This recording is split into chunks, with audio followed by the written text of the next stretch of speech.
আমাদের অত্র এলাকাতে 14 গ্রাম উপজেলা ছাত্রদল আমাদের যত গ্রামে অসহায় ব্যক্তিদের আছে একদিন করে প্রতিদিনে আমাদের এই ছাত্রদল অসহায়দের পাশে থাকবে ইনশাল্লাহ। এবং যত অসহায় মানুষ তাদেরকে ধান কেটে দেওয়ার জন্য ছাত্রদল দায়িত্ব নিয়েছে। ইতিমধ্যে আপনারা দেখতে পাচ্ছেন, আমরা দেখছি এলাকার অনেক লোক এবছর যারা দারিদ্র সীমার মধ্যে বসবাস করতে, যারা টাকা বসে ধান কাটতে পারতেছেন, আমরা কালকে বসে সিদ্ধান্তটা নিই।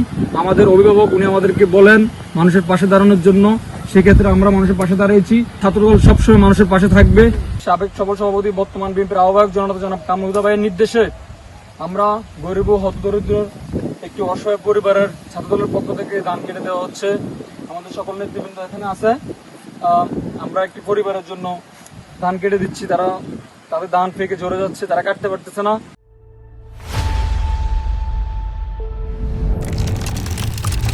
আমরা আমাদের একটি পরিবারের টোটাল আমরা একটি কাজ সম্পূর্ণ করলাম।